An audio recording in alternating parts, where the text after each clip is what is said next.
Hello, Carrie here with my final intermediate level Sudoku tutorial. In this video I'm going to go over a couple applications of the scanning technique which will allow you to plow through level 2 Sudokus with ease.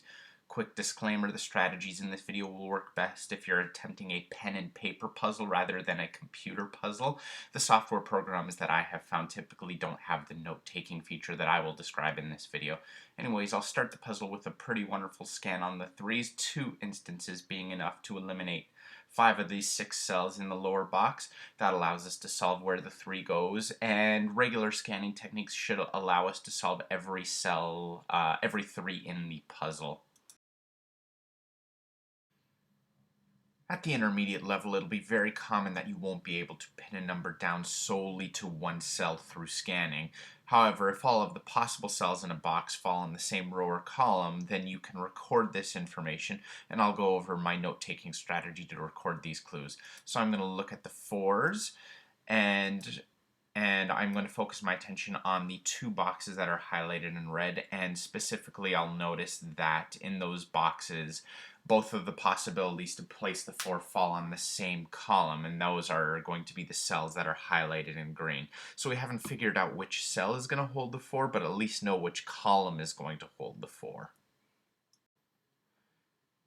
So in order to track this information, what I do is I write a small digit right at the margin of the 3x3 box, and if the orientation allows me to do that, I would list that clue outside the puzzle itself, and I do that just in case I need to list a cell's options inside the cell, and that'll help me keep both the column clues, row clues, and the cell's options separate from each other. So writing at the top of the box highlighted at the left, I know that one of these cells underneath it is going to be where the 4 is located within its 3x3 box. I call this hint a column clue because it is identifying that the 4 is going to be placed in the column that I have listed it in.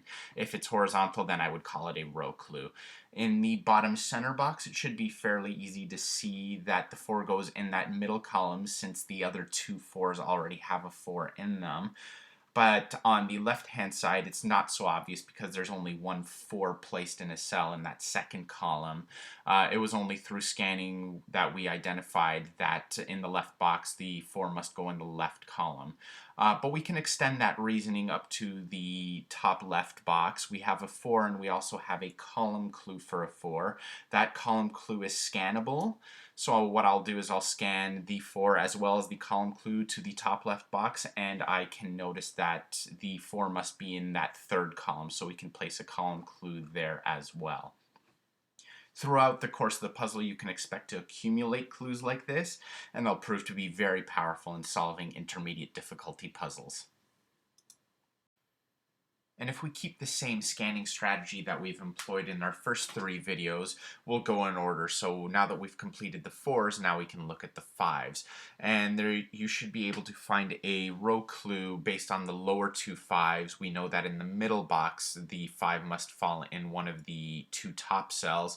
Also, if we look at the right, we know that the 5 must go in that green box since it's the only place that can hold the 5.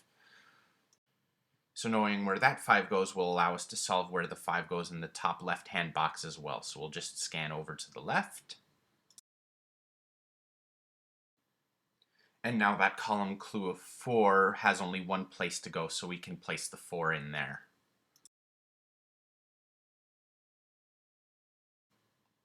I'll skip a little bit ahead and focus on this matching triple, highlighted in green. This is formed by 3 cells from a row that is currently missing a 2, 7, and 8. All of the missing cells occur in the same 3x3 box. In the first 3 videos, when we wanted to list the cell's candidates, we would list each possible number inside the cell like this, and that tends to get tedious and messy. So to cut some of the work out, I like to lean on the row and column clue notation rather than expressing our options like this. We can instead change our notation to this, which provides the exact same information but in a much cleaner presentation. At least on intermediate level puzzles, most matching pairs and triples will fall on the same row or column within its box, so you'll be able to take advantage of this note-taking approach quite often. And since the first column already contains a 7 and an 8, we can plug a 2 in there. To finish off, I'm going to go back to a puzzle from my previous video and show how this note-taking technique can make scanned pairs far easier to find. So here I can generate a row clue in the bottom left box with our ones, and in fact I'll cycle through each digit one at a time, such like I did in my intro scanning video, except I'll actually take row and column notes along the way and accumulate those clues. So now we'll take a look at the 2s. All of the 3s are solved, so we'll skip ahead to the 4s, the 5s, 6, 7, and 8. And once we are finished scanning the 8s, we should be able to create 3 separate matching pairs. In each case, we have 2 row clues on rows that have only 2 blank cells, and that's going to allow us to lock those cells into the 2 values that are indicated through our clues. The general rule here is that once you have 1 clue for every blank cell, you can create a matching set out of those cells. So if you have 3 blank cells on the row, you would then need 3 clues before you can convert those cells into a matching triple. But in the 3 examples above here, we only have 2 blank cells, and therefore 2 clues are enough for us to convert them into a matching pair. So I'll start with the 1-5 pair from the previous video. We can scan the 9 around that, and that leaves only 1 cell in that 3x3 box where we can place the 9. The matching pair in the top center box blocks the column clue of a 5 from going in there, so now we actually only have 1 place to put the 5. And that allows us to put this row clue of 4 right beside it.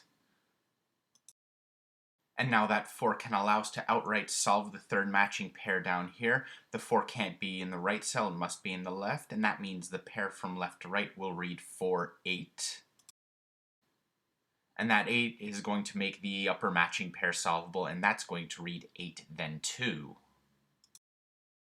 And that covers all of the strategies for this video. I hope you enjoyed this lesson. If you did, then please like and subscribe below, and also feel free to leave a question or comment as well. Thank you for watching, and I will see you on my next video. Bye for now.